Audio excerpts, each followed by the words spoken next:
Welcome back to my YouTube channel. दोस्तों कैसे हैं आप सब? उम्मीद करती हूँ बहुत बढ़िया होंगी, मजे में होंगे। मैं भी बिल्कुल बढ़िया हूँ। तो केवीएस पेडागोजी जो कि टीजीटी पीजीटी पीआरटी पोस्ट के लिए है, और इसके अलावा ये जो सिलेबस है आरआरबी पीआरटी का प्रोफेशनल एबिलिटी वाला सेक्शन जो कि 50 नंबर का आप लोगों से पूछा जाएगा, वो भी डिक्टो है। ठीक है, तो दोनों के लिए है। सेकंड यूनिट है अंडरस्टैंडिंग टीचिंग लर्निंग, जिसका लास्ट टॉपिक रहेगा, सेकंड यूनिट का ये लास्ट सब टॉपिक रहेगा एनहेंसिंग टीचिंग लर्निंग प्रोसेस।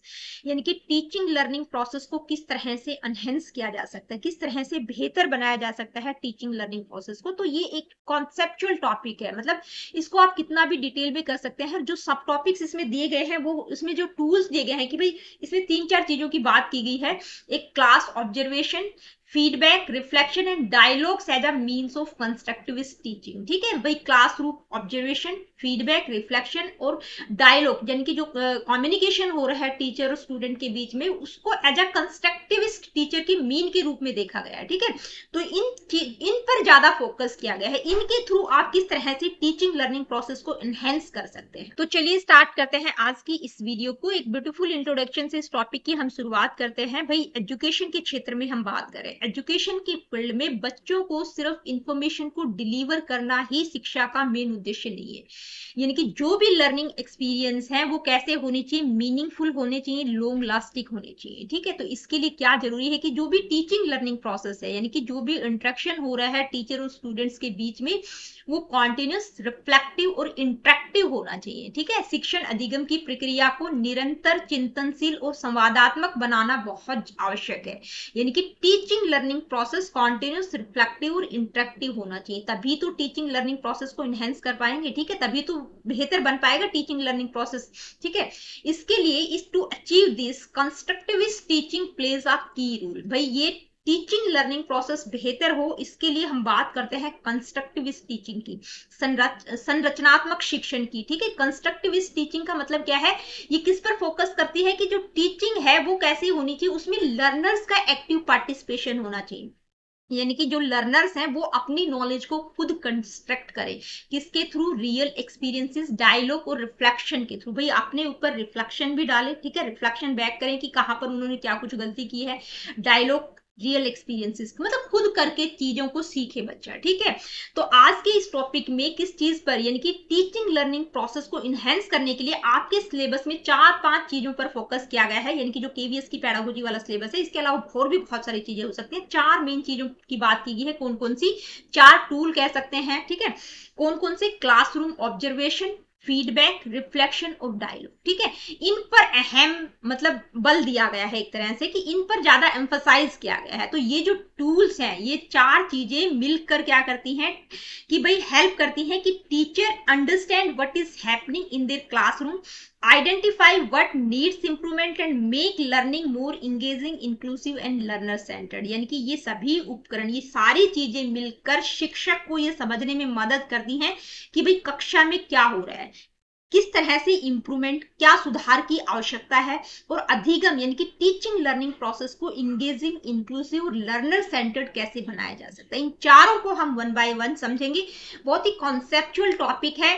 आप अगर अपनी कॉमन सेंस का भी यूज करेंगे कि आप देखेंगे कोई भी क्वेश्चन आपसे पूछा जाता है इस तरह का कि भी क्लासरूम ऑब्जर्वेशन की बात हो रही है, फीडबैक की हो रही है, रिफ्लेक्शन की हो रही है, डायलॉग्स की हो रही है, तो आप अगर खुद में एनालाइज करेंगे तो सारी चीजें घूम फिर कर आ जाएंगी कि गुड टीचर में क्या क्वालिटी होनी चाहिए, लर्नर मतलब किस तरह के होनी चाहिए, उनका एक्टिव पार्टिसिपेशन होना चाहिए। तो इस तरह का क्वेश्चन आ भी जाता है तो कॉन्सेप्ट बेस्ड क्वेश्चन है। ठीक है, आप एनालाइज करके अपनी कॉमन सेंस का यूज करके भी जो 4 ऑप्शन है उनमें से जो बेस्ट होगा वो आप टिक कर सकते हैं। ठीक है, बहुत ही कॉन्सेप्चुअल टॉपिक है, फिर भी मेन चीजें मैं यहाँ पर डिटेल में ही करवाऊंगी। ठीक है, बहुत डिटेल में मैंने इस टॉपिक को लिया है।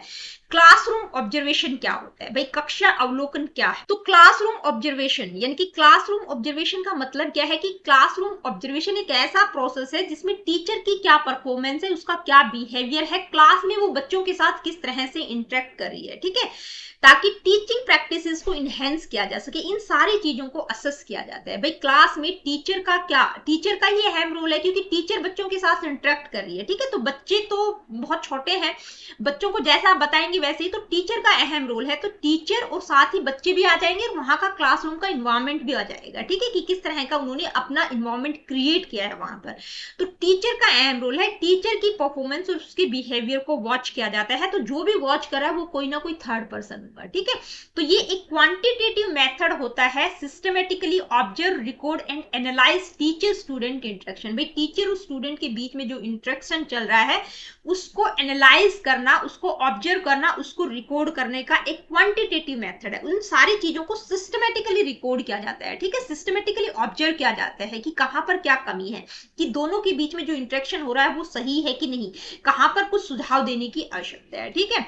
इसका मेन पर्पज क्या रहेगा, पर्पज क्या है क्लासरूम ऑब्जर्वेशन का, to improve student outcomes by enhancing teaching skills. भाई टीचर बच्चों को पढ़ा रही है, देखा जाता है कि टीचर बच्चों को अच्छे तरीके से पढ़ा भी रही है कि नहीं, ताकि स्टूडेंट्स के आउटकम को इंप्रूव किया जा सके। कहीं ऐसा तो नहीं कि टीचर बस जा रही है इंफॉर्मेशन को डिलीवर करके आ जा रही है। तो मेन मकसद क्या है कि स्टूडेंट आउटकम को, कि जो छात्रों की उपलब्धियां हैं उसमें सुधार लाने हेतु शिक्षण कौशल, टीचिंग स्किल्स में इंप्रूवमेंट किया जा सके, टीचिंग स्किल्स को इनहेंस किया जा सके, ठीक है। To identify teaching problems and improve classroom practices, यानी कि जो भी टीचिंग प्रॉब्लम्स है उनको आइडेंटिफाई करना कि भाई कहां पर क्या प्रॉब्लम हो रही है, क्लासरूम प्रैक्टिसेस, कक्षा शिक्षण में सुधार लाना।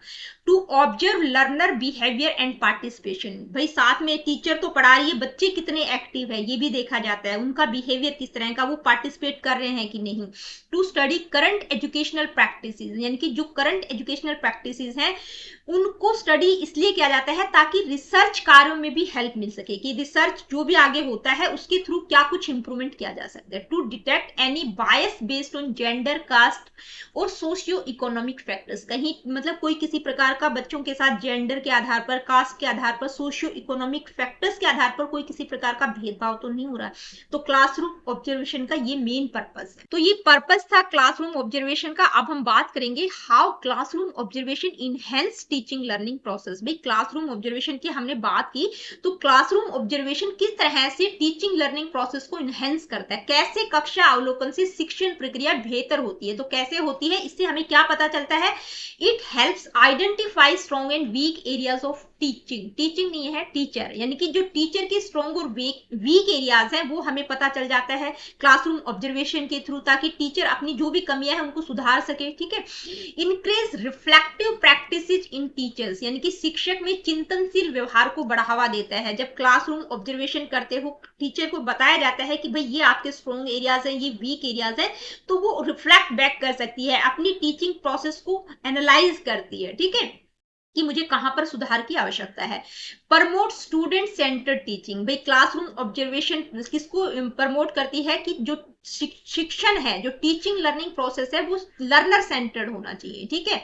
स्पोर्ट्स फीडबैक बेस्ड इंप्रूवमेंट, जो भी फीडबैक टीचर्स को दिया जाता है उसके आधार पर इंप्रूवमेंट को सपोर्ट करता है। तो इससे क्या होती है, जो भी टीचिंग लर्निंग प्रोसेस है उसमें कुछ ना कुछ सुधार होता है, ठीक है, क्लासरूम ऑब्जर्वेशन के थ्रू।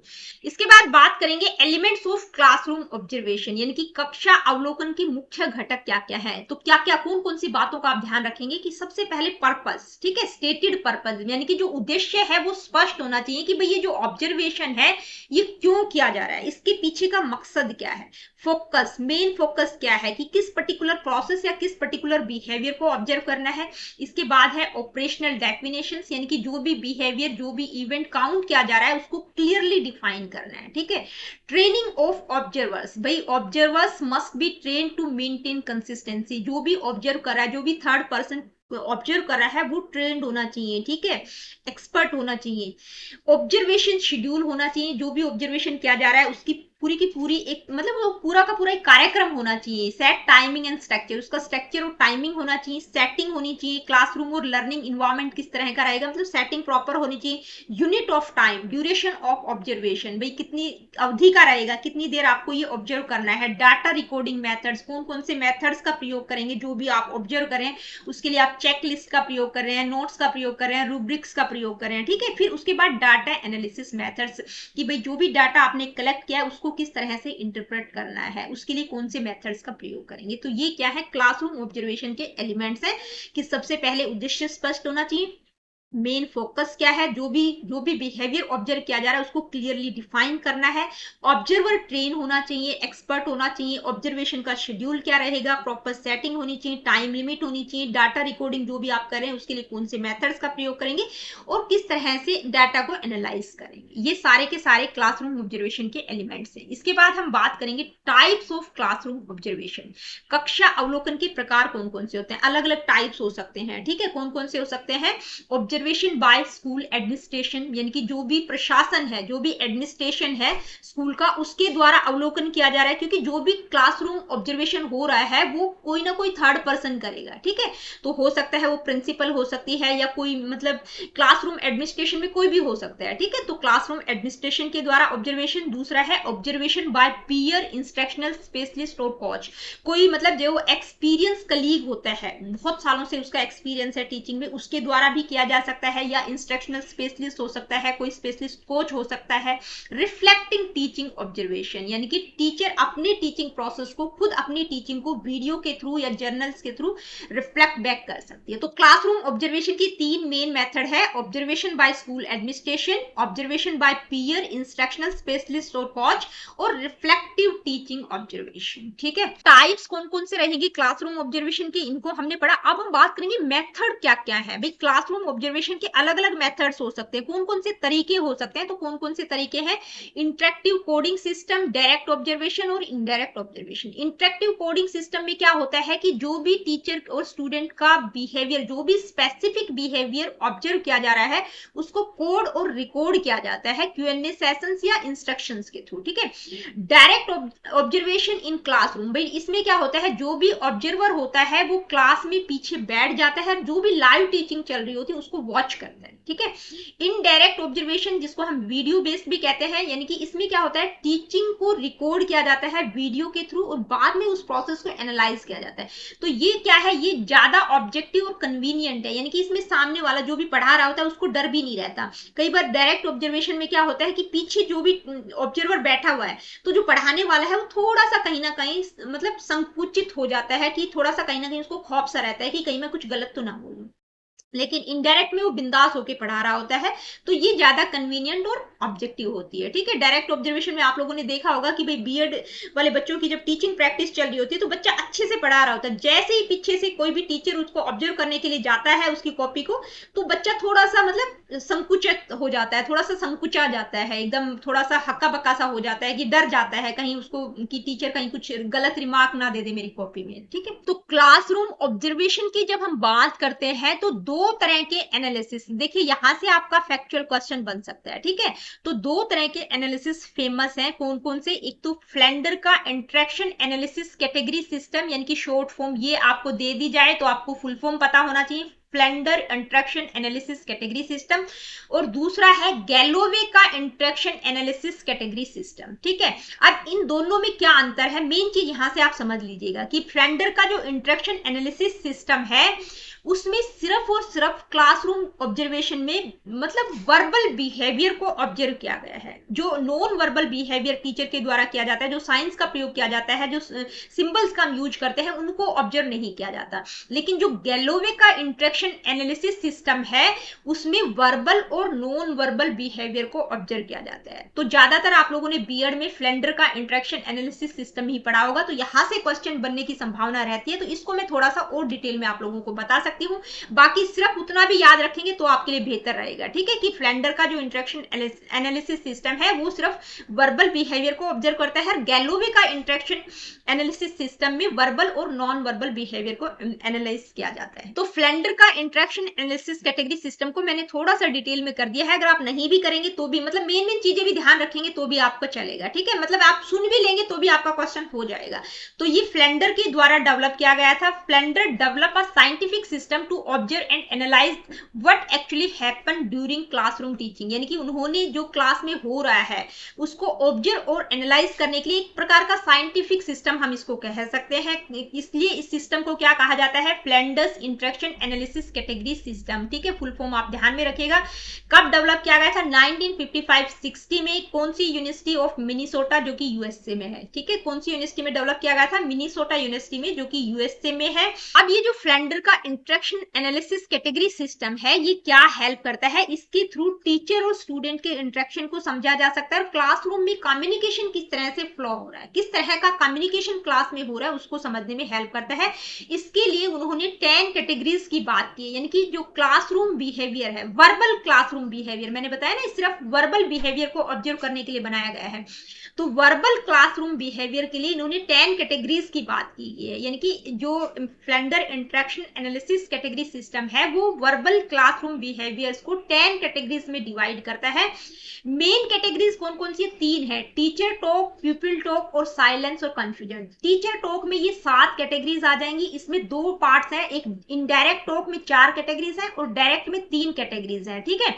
और पीपल टॉक में ये 2 कैटेगरीज है और साइलेंस और कंफ्यूजन की 1 कैटेगरी, तो ये टोटल कितनी 10 कैटेगरीज है। इनको 1 बाय 1 मैं आप लोगों को थोड़ा सा डिटेल में बता देती हूँ, आप करना चाहें तो कर लेना, बस इतना भी ध्यान रखेंगे कि फ्लेंडर इंटरेक्शन एनालिसिस में मेन 3 कैटेगरीज है, टीचर टॉक, पीपल टॉक और तीसरी है साइलेंस और कंफ्यूजन की। टीचर टॉक में 7 कैटेगरीज है, इनडायरेक्ट में 4 है, डायरेक्ट में 3 है और पीपल टॉक में 2 कैटेगरीज है और लास्ट में कंफ्यूजन में 1 कैटेगरी है, ठीक है। तो ये पहला हम कर लेते हैं, मैं बता देती हूँ मोटा मोटा आप लोगों को, मतलब मैं तो डिटेल में ही बता रही हूँ, आप लोग देख लीजिएगा आपको कितना डिटेल में समझना है। अगर आप नहीं भी करेंगे, मेन मेन चीजें भी ध्यान रखेंगे तो भी आपका हो जाएगा क्वेश्चन, ठीक है। टीचर टॉक, यानी कि टीचर टॉक में मैंने बताया ना 7 कैटेगरीज है, तो इनडायरेक्ट टॉक में 4 कैटेगरीज है। तो पहले इनडायरेक्ट टॉक में वो 4 कैटेगरीज कौन कौन सी है? पहली है एक्सेप्ट फीलिंग्स, यानी कि बच्चों की, मतलब टीचर इनडायरेक्टली क्या कर रहा है, बातचीत हो रही है, एक्सेप्ट मतलब बच्चों की जो भी फीलिंग्स है वो देख रहा है कि बच्चों की क्या फीलिंग्स है, उनको एक्सेप्ट करना, ठीक है। टीचर एक्नॉलेज स्टूडेंट्स फीलिंग, यानी कि शिक्षक छात्रों की भावनाओं को पहचानने की कोशिश करता है। प्रेज और इंक्रेजमेंट, यानी कि उनको प्रोत्साहन देता है, उनकी प्रशंसा करता है, अप्रिशिएट करता है, उनको मोटिवेट करता है, ठीक है। दूसरी और तीसरी क्या है? एक्सेप्ट और यूजेस आइडियाज ऑफ पीपल्स, यानी कि छात्र जो भी कुछ आइडियाज दे रहे हैं तो उनको एक्सेप्ट करता है, ठीक है, कि हाँ ठीक है हम इनको यूज करेंगे, यूजिंग लर्नर्स आइडिया। नेक्स्ट है आस्किंग क्वेश्चंस, यानी कि इसमें क्या करता है? Asking questions to check understanding, बच्चों की अंडरस्टैंडिंग को चेक करने के लिए उनसे कुछ क्वेश्चंस पूछता है। तो ये इनडायरेक्ट टॉक है। दूसरा पार्ट क्या था इसी का? टीचर टॉक का डायरेक्ट, ठीक है, डायरेक्टली इंटरेक्ट कर रहा है, तो इसमें आ जाएगा लेक्चरिंग। लेक्चरिंग का मतलब बच्चों को पढ़ा रहा है, व्याख्या कर रहा है, एक्सप्लेन कर रहा है जो भी कॉन्टेंट और फैक्ट्स है। डायरेक्शन देना, डायरेक्शन दे रहा है कि किस तरह से क्या कुछ करना है, कमांड दे रहा है। क्रिटिसाइजिंग और जस्टिफाइंग ऑथोरिटी, यानी कि जो भी क्रिटिसाइजिंग स्टूडेंट सेक्शन, भाई कई बार बच्चों को बता रहा होता है कि नहीं आपने यहाँ पर ये गलत किया है, अपने आप को जस्टिफाई करना। तो ये टीचर टॉक की 7 कैटेगरीज हमने देखी, यानी कि जो इनडायरेक्ट टॉक है उसमें 4 कैटेगरीज है, डायरेक्ट में 3 कैटेगरीज हैं, ठीक है। तो 7 कैटेगरीज होगी। पीपल टॉक में 2 कैटेगरीज हैं, कौन कौन सी? 8 नंबर की कौन सी? रिस्पॉन्स, और 9th वाली कौन सी? इनिशिएशन, यानी कि बच्चे इनिशिएट ले रहे हैं। रिस्पॉन्स में बच्चे रिस्पॉन्ड कर रहे हैं, ठीक है। इनिशिएट मतलब कुछ ना कुछ शुरुआत करने की कोशिश कर रहे हैं। और 10वीं कैटेगरी क्या थी? साइलेंस और कंफ्यूजन, यानी कि यहाँ पर कुछ पॉज, विराम वाली सिचुएशन आ जाती है। कई बार क्या होता है ना, बच्चे शोर मचा रहे हैं, टीचर एकदम गुस्से में आके खड़ी हो जाती है, चुपचाप शांत, तो बच्चे भी कंफ्यूज से हो जाते हैं, शांत हो जाते हैं वो भी, तो वो वाली स्थिति है। तो ये 10 कैटेगरीज आप ध्यान में रखिएगा, अगर आप रख सकते हैं तो बेहतर रहेगा। अब इसका पर्पज क्या है भाई, इसका उद्देश्य भी तो पूछा जा सकता है कि जो Flander interaction analysis category system है इसका मेन पर्पज क्या है? क्लासरूम इंटरेक्शन को इंप्रूव करता है, यानी कि to observe the balance between teacher and student talk, मतलब टीचर और स्टूडेंट के बीच जो भी इंटरेक्शन हो रहा है उसको बैलेंस करने में हेल्प करता है। To make teaching more democratic, interactive and student centred, की मतलब जो भी टीचिंग है उसको डेमोक्रेटिक, इंटरेक्टिव और स्टूडेंट लर्नर सेंटर्ड बनाने में हेल्प करता है। मेन उद्देश्य इसका यही है। अब बात करेंगे फीडबैक की। जो दूसरा आपका टूल था कौन सा था? फीडबैक। पहला हमने अभी तक क्लासरूम ऑब्जर्वेशन को डिस्कस किया, ठीक है। फीडबैक, अब फीडबैक की जब हम बात करते हैं कि भाई प्रतिक्रिया देना, ठीक है, how to provide feedback to teachers. पहला तो क्या है कि टीचर्स को फीडबैक दिया जाता है, दूसरा लर्नर्स को फीडबैक दिया जाता है, ठीक है। उनको क्या कुछ मतलब जहां पर भी कमी होती है तो टीचर्स को भी दिया जाता है, लर्नर्स को भी दिया जाता है। तो जब हम टीचर्स की बात करते हैं तो टीचर्स को किस तरह से प्रतिक्रिया, मतलब शिक्षकों को प्रतिक्रिया कैसे दी जाती है, किस तरह से फीडबैक दिया जाता है, तो उसकी कौन कौन सी टूल्स हो सकते हैं भाई? चेकलिस्ट का प्रयोग कर सकते हैं, chart, car rating skills, narrative description, यानी कि checklist, a list of expected teaching behaviour behaviours और एक्शंस, यानी कि जो भी ऑब्जर्वर है, ठीक है, वो क्या कर रहा है, जो भी उसने चेकलिस्ट बनाई, एक लिस्ट तैयार की है कि कहां पर क्या कुछ कमी है, तो एक चेक मतलब जो भी ऑब्जर्व किया है उसकी पूरी की पूरी एक लिस्ट बनाना। चार्ट यानी कि visual representation of performance trends, उसका जो भी परफॉर्मेंस ट्रेंड है उसका एक विजुअल रिप्रेजेंटेशन देना, चार्ट का प्रयोग करना। रेटिंग स्किल देना कि भी 2 दे दो, 3 दे दो, 4 या 5, बहुत अच्छा पढ़ा रही है तो आप 5 भी दे सकते हो, थोड़ा सा कम है तो 4 दे सकते हो, 3 दे सकते हो। रेट देना टीचर के बिहेवियर को, उसकी परफॉर्मेंस को, ठीक है। नरेटिव डिस्क्रिप्शंस का भी प्रयोग कर सकते हैं कि written detailed observation about strength and weakness, teacher की क्या क्या स्ट्रेंथ और वीकनेस है उसके बारे में आप उनको रिटन में भी बता सकते हैं कि यहाँ पर ये कमी है, ये आपके स्ट्रेंथ एरियाज है, ये आपके वीक एरिया। तो ये था टीचर्स को किस तरह से फीडबैक प्रोवाइड किया जा सकता है, उसके लिए कौन कौन से मेथड्स का प्रयोग किया जा सकता है। अब जो लर्नर्स है उनको भी तो फीडबैक दिया जाता है, ठीक है, तो लर्नर्स को फीडबैक इसलिए दिया जाता है ताकि वो सेल्फ अवेयर और सेल्फ डायरेक्टेड हो। तो लर्नर्स को फीडबैक देने के लिए कौन कौन से एस्पेक्ट्स हो सकते हैं, किन किन चीजों पर कौन कौन से मेथड्स हो सकते हैं। टाइम मैनेजमेंट का उनको ध्यान रखना है, बहुत इंपॉर्टेंट बात है, ठीक है, कि जो भी क्लासरूम टाइम है उसको किस तरह से मैनेज करना है। बच्चे टाइम ऐसे ही वेस्ट करते रहते हैं, टाइम मैनेजमेंट बहुत जरूरी है। इफेक्टिवनेस ऑफ लर्निंग स्टाइल्स, यानी कि जो अधिगम की शैली है उसकी प्रभावशीलता क्या है, उसकी इफेक्टिवनेस क्या है, उसको भी ध्यान में रख रहा है कि बच्चे किस तरह से ज्यादा अच्छे से सीख रहे हैं, विजुअल्स के थ्रू, डिस्कशंस के थ्रू या डायलॉग्स के थ्रू, ठीक है। इफेक्टिव पॉइंट्स यानी कि appreciate strength, highlight good answers, problem solving skills, यानी कि जो मेन चीज है उन पर उनके लिए बच्चों को एप्रिशिएट भी करना है, ठीक है, मतलब उनकी स्ट्रेंथ क्या है, उनके जो आंसर्स है उनको हाईलाइट करना, प्रॉब्लम स्किल्स को, मतलब ये मेन पॉइंट्स उनको उनके बारे में उनको अवेयर करना है। What could be done better, यानी कि आप कहां पर इंप्रूवमेंट कर सकते हैं, उनका जो लर्निंग गैप है उसको आइडेंटिफाई करना और इंप्रूवमेंट के लिए सजेशंस प्रोवाइड करना। इंगेजमेंट ऑफ लर्नर्स, किस तरह से वो अपने टाइम मतलब इंगेज रह सकते हैं, ठीक है, छात्रों की भागीदारी क्या रहेगी। Was the learner actively involve in the activity of lessons, ठीक है, इंगेजमेंट को ध्यान में रखना है। स्ट्रेंथ एंड वीकनेस, बच्चों की स्ट्रेंथ और वीकनेस क्या है उसके बारे में भी फीडबैक प्रोवाइड करना। तो बच्चों को जो फीडबैक दिया जाए तो किन किन बातों के बारे में दिया जाना चाहिए कि टाइम मैनेजमेंट को ध्यान में रखना है, किस तरह की मतलब किस लर्निंग स्टाइल से आप बेहतर सीखते हैं उस चीज को ध्यान में रखना है। मेन पॉइंट्स उनके बारे में उनको बताना है, कहां पर वो मतलब इंप्रूवमेंट की आवश्यकता है, सुधार की आवश्यकता है, छात्रों की भागीदारी कितनी है, उनके स्ट्रेंथ और वीकनेस वाले पॉइंट क्या क्या है, उन सारी चीजों के बारे में उनको फीडबैक प्रोवाइड किया जा सकता है।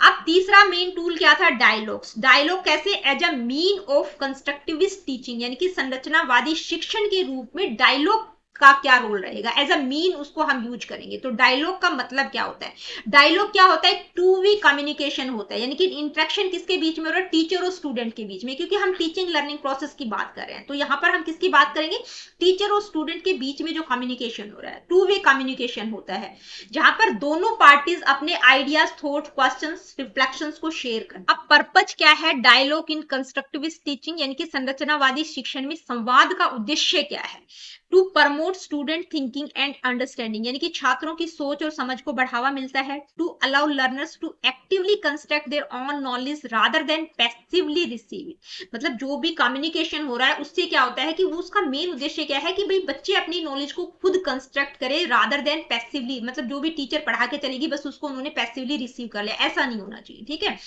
To develop reasoning, explanation, justification and problem solving skills, यानी कि बच्चों में रीजनिंग, एक्सप्लेनेशन, जस्टिफिकेशन दे के प्रॉब्लम सॉल्विंग स्किल्स को डेवलप करना। इसके बाद बात करेंगे types of dialogue in constructivist classroom, यानी कि कंस्ट्रक्टिविस्ट क्लासरूम में डायलॉग्स के टाइप्स क्या क्या हो सकते हैं, तो कौन कौन से हो सकते हैं। पहला है अकाउंटेबल टॉक। अकाउंटेबल टॉक का मतलब उत्तरदायी बातचीत, यानी कि जो कन्वर्सेशन हो रहा है वो सिर्फ एविडेंस और रीजनिंग पर है, तथ्य और तर्क पर आधारित है, ठीक है, और इससे ज्यादा कुछ नहीं है। नेक्स्ट है डायलॉजिक इंक्वायरी। डायलॉजिक इंक्वायरी में क्या होता है, continuous questioning and exploring ideas together, यानी कि टीचर और स्टूडेंट मिलकर लगातार एक दूसरे से क्वेश्चंस कर रहे हैं, कुछ ना कुछ आइडियाज को एक्सप्लोर करने की कोशिश की जा रही है, कुछ ना कुछ इंक्वायरी करने की कोशिश की जा रही है, कुछ ना कुछ अन्वेषण किया जा रहा है, ठीक है।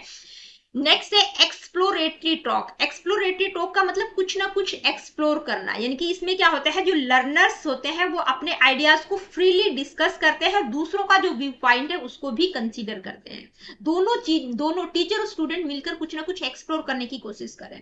Dialogic teaching. डायलॉजिक टीचिंग में संवादी शिक्षण, यानी कि teaching that increase open dialogue and shared learning, यानी कि डाइवर्स होकर बच्चा सोच रहा है, डाइवर्ज होकर, ठीक है, टीचिंग जो कि ओपन डायलॉग्स के लिए इंक्रेज करे, उसको उसको हम कहेंगे डायलॉजिक टीचिंग है, डाइवर्जेंट थिंकिंग का यहाँ पर प्रयोग कर रहे हैं। टाइप्स क्या क्या रहेंगे, डायलॉग इन कंस्ट्रक्टिविस्ट क्लासरूम। इसके बाद हमने ये लास्ट में बात किया डायलॉजिक टीचिंग। डायलॉजिक टीचिंग क्या होती है, यानी कि संवादी शिक्षण।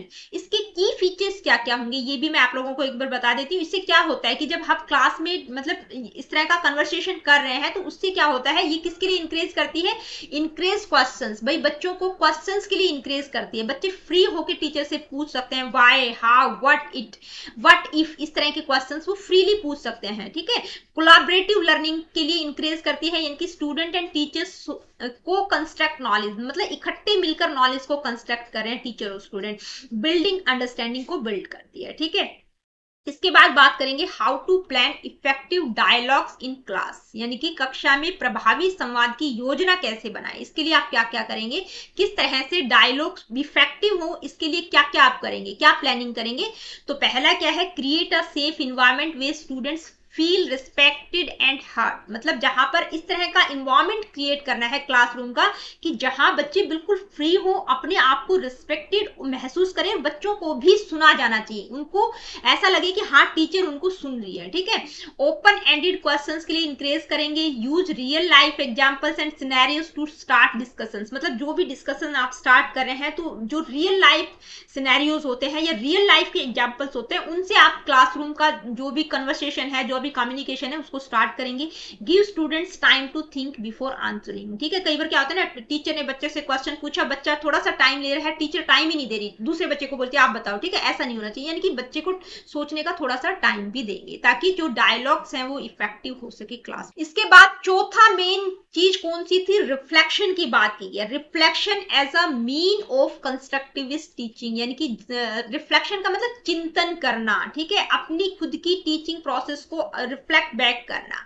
तो संरचनावादी शिक्षण में रिफ्लेक्शन को एज अ मीन माना गया है। तो रिफ्लेक्शन का मतलब क्या है, जो कि मैं बता ही चुकी हूँ। रिफ्लेक्शन एक ऐसा प्रोसेस होता है जिसमें आप अपनी ही खुद की टीचिंग लर्निंग एक्सपीरियंसेस को क्या करते हैं, समझने की कोशिश करते हो, रिफ्लेक्ट बैक करते हो। रिफ्लेक्ट बैक का मतलब उसको एनालाइज करते हो कि मैं कहाँ सही हूँ कहाँ गलत हूँ, अपनी ही थिंकिंग प्रोसेस को एनालाइज करना। अब रिफ्लेक्शन की जब हम बात करते हैं तो भाई रिफ्लेक्शन बाय टीचर्स भी हो सकता है, स्टूडेंट्स भी, मतलब टीचर भी अपनी टीचिंग प्रोसेस को रिफ्लेक्ट बैक करें और स्टूडेंट को भी रिफ्लेक्ट बैक करना चाहिए। तो टीचर्स की जब हम बात करते हैं रिफ्लेक्शन बाय टीचर्स, यानी कि शिक्षण कैसे कर सकते हैं, तो क्या क्या हो सकता है, टीचर क्या क्या रिफ्लेक्ट बैक कर सकता है कि भाई teaching strategies, were the strategies effective, जो भी मैंने स्ट्रेटेजीज बनाई है वो सही है कि नहीं, उनके बारे में सोचना, एनालाइज करना है। जो भी टीचिंग टीएलएमएस यानी कि टीचिंग लर्निंग मटेरियल्स जो भी यूज कर रही हूँ वो क्या सही है, इफेक्टिव है कि नहीं, बच्चों को उससे कॉन्सेप्ट क्लैरिटी बेहतर हो रही है कि नहीं। ठीक है,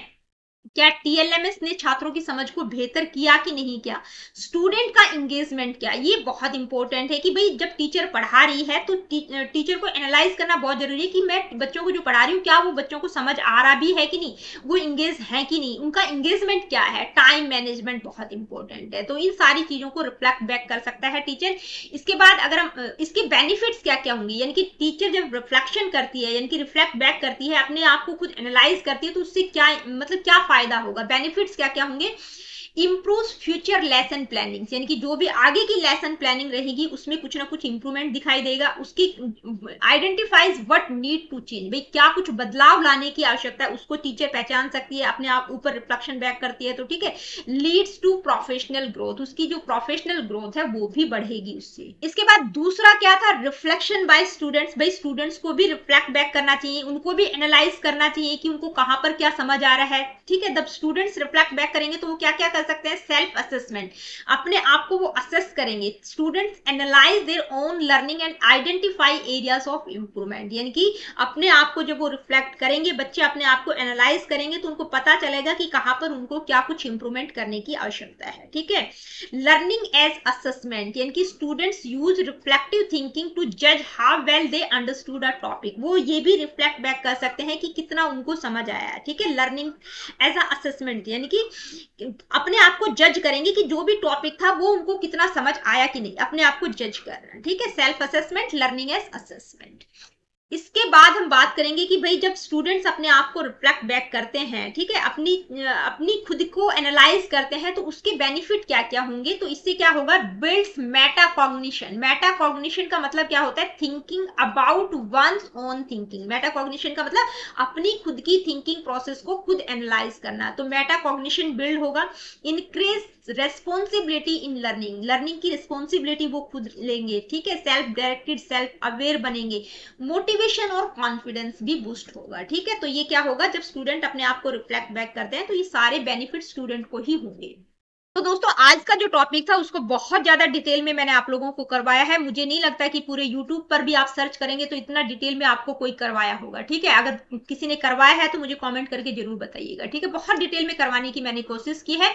तो आज का टॉपिक था एनहेंसिंग टीचिंग लर्निंग प्रोसेस। उसमें 4 मेन चीजों पर फोकस किया गया था, क्लासरूम ऑब्जर्वेशन, फीडबैक, डायलॉग्स और रिफ्लेक्शन। इन चारों को ही हमने डिटेल में किया है। अब इस टॉपिक से रिलेटेड कुछ इंपॉर्टेंट एमसीक्यूज मैंने इंक्लूड किए हैं। Let me see what is the first question, who developed the Flanders interaction analysis category system. भाई किसके द्वारा डेवलप किया गया है, FIACS। तो किसके द्वारा किया गया है, सिंपल सा आंसर है फ्लैंडर के द्वारा ही, इनके नाम से ही है। पूरा नाम क्या है, नेड फ्लैंडर, ये आप ध्यान में रखिएगा। नेक्स्ट क्वेश्चन, इसमें कितनी कैटेगरीज हैं। तो कितनी कैटेगरीज हैं, इसमें 10 कैटेगरीज हैं, ठीक है। नेक्स्ट क्वेश्चन क्या है, आइए देखते हैं। कैटेगरी क्रिटिसाइजिंग और जस्टिफाइंग ऑथोरिटी इन FIACS फॉल्स अंडर, यानी कि हमने एक कैटेगरी पढ़ी थी कि क्रिटिसाइज करना और अपनी ऑथोरिटी को जस्टिफाई करना, तो टीचर्स वाली कैटेगरी में ही है ये, ठीक है।